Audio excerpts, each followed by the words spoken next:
പിതാവിൻ്റെയും പുത്രൻ്റെയും പരിശുദ്ധാത്മാവിൻ്റെയും നാമത്തിൽ ആമേൻ. ഈശോ മിശിഹായ്ക്ക് സ്തുതിയായിരിക്കട്ടെ.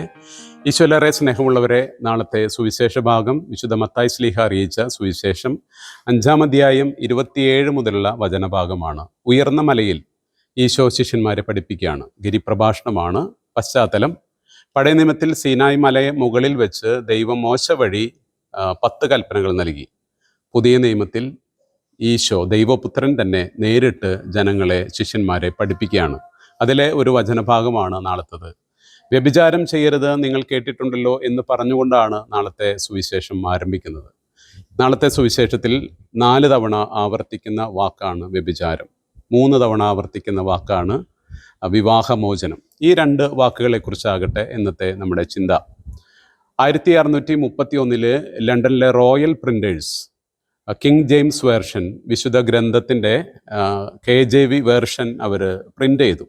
സ്വീഡനിൽ നിന്ന് കൊണ്ടുവന്ന മനോഹരമായിട്ടുള്ള പേപ്പർ, ഇറ്റാലിയൻ ലെതർ ബൈൻഡിങ്, അങ്ങനെ മനോഹരമായിട്ടുള്ള ബൈബിൾ പ്രസിദ്ധീകരിച്ചു. 1,00,000-ലധികം കോപ്പികളാണ് അവർ പ്രിൻ്റ് ചെയ്തത്. പക്ഷേ അതിലൊരു തെറ്റ് അവർ പിന്നീട് അത് കണ്ടുപിടിച്ചു. പുറപ്പാട് പുസ്തകം 20-ാം അധ്യായത്തിൻ്റെ 14-ാം വചനം, you shall not commit adultery എന്ന് പറയുന്ന വചനം, ആ വാക്കിലെ നോട്ട് വിട്ടുപോയി. You shall not commit adultery എന്നതിന് പകരം യു ഷാൽ കമ്മിറ്റ് അഡൾട്ടറി എന്നായിപ്പോയി ആ വിശുദ്ധ ഗ്രന്ഥത്തിൽ. അതുകണ്ട് ചാൾസ് 1-ാമൻ രാജാവും കാൻറ്റർബറി ആർച്ച് ബിഷപ്പും ഭയങ്കരമായിട്ട് അതിനെക്കുറിച്ച് പ്രതികരിച്ചു, രൂക്ഷമായി പ്രതികരിച്ചു. റോയൽ പ്രിൻറ്റേഴ്സിൻ്റെ ലൈസൻസ് എടുത്തു കളഞ്ഞു.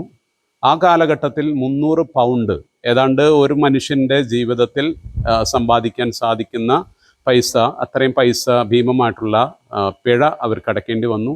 എന്നിട്ട് പ്രിൻ്റ് ചെയ്ത് പല സ്ഥലങ്ങളിലേക്ക് വിതരണം ചെയ്ത ആ വിശുദ്ധ ഗ്രന്ഥങ്ങളൊക്കെ തിരിച്ചു വിളിക്കപ്പെട്ടു. പക്ഷെ 14 കോപ്പികൾ മാത്രം തിരിച്ചു കിട്ടിയില്ല. ആ 14 കോപ്പികളെ പിന്നീട് ഈ ലോകം ഇങ്ങനെ പറഞ്ഞു, വിക്കഡ് ബൈബിൾ അല്ലെങ്കിൽ അഡൾട്ടറസ് ബൈബിൾ. കാരണം അതിലിങ്ങനെ ഈ വ്യഭിചാരം ചെയ്യുന്നത് ശരിയാണ് എന്നൊരു ചിന്ത അറിയാതെയാണെങ്കിലും കൊടുക്കുകയുണ്ടായി. എനിക്ക് തോന്നുന്നത് 14 കോപ്പികളല്ല, 14 കോടിയിലധികം കോപ്പികൾ ഇന്ന് ലോകത്തിലുണ്ട് എന്നാണ്. കാരണം ഇന്ന് ലോകം ഈ ഒരു മേഖലയിൽ അത്രമാത്രം ഇൻ്റർനെറ്റിൻ്റെ ഉപയോഗത്തിൽ 70% ഈ ഒരു കാര്യത്തെ, സെക്ഷുവാലിറ്റി അല്ലെങ്കിൽ അതിൻ്റെ ഒരു എന്താ പറയുക, ലൈംഗികതയെ ഏറ്റവും ചൂഷണം ചെയ്തുകൊണ്ട് അതിനെങ്ങനെ കാറ്റർ ചെയ്യുന്ന രീതിയിലുള്ള കാര്യങ്ങളാണ് കൂടുതൽ കൊടുത്തുകൊണ്ടിരിക്കുന്നത്. ഈശോ സുവിശേഷത്തിലൂടെ കൃത്യമായിട്ട് ഓർമ്മപ്പെടുത്താണ്, you shall not commit adultery.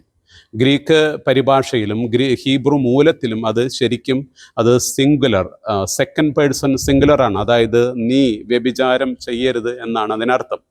നമുക്കറിയാം, യഹൂദർ ആ കാലഘട്ടം വരെ അവരുടെ ചിന്തയിലും രീതികളിലൊക്കെ അവർ വിചാരിച്ചത് പാപം എന്ന് പറയുന്നത് പുറത്താണ്, ഹൃദയത്തിന് പുറത്താണ് എന്നുള്ളത് എന്നോ ചിന്തയായിരുന്നു.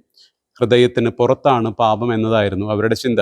അതുകൊണ്ടാണ് ചില സ്ഥലങ്ങൾ, ചില വ്യക്തികൾ, ചില ഭക്ഷണ പദാർത്ഥങ്ങളൊക്കെ അശുദ്ധമാണെന്ന് അവർ പറയാൻ കാരണം. ഉദാഹരണത്തിന് വിജാതിയുടെ ഭവനത്തിൽ പോകുന്നത്, അല്ലെങ്കിൽ പന്നിമാംസം കഴിക്കുന്നത്, അല്ലെങ്കിൽ കുഷ്ഠരോഗികൾ, രക്തസ്രാവമുള്ള സ്ത്രീകൾ, ഇവരെയൊക്കെ തൊടുന്നത് അശുദ്ധിക്ക് കാരണമാകും. അതുകൊണ്ട് ഇങ്ങനെയുള്ള കാര്യങ്ങളിൽ നിന്ന് കോണ്ടാക്റ്റ് ഉണ്ടാകാതിരിക്കാനായിട്ട് അവർ അകലം പാലിച്ചിരുന്നു. പക്ഷേ ഈശോ കൃത്യമായിട്ട് ഓർമ്മപ്പെടുത്തുകയാണ്, sin begins in the heart and mind, not only in physical act. അതായത് ഒരു ശാരീരിക പ്രവൃത്തിയിൽ മാത്രമല്ല, ഹൃദയത്തിലാണ് പാപത്തിൻ്റെ ആരംഭം.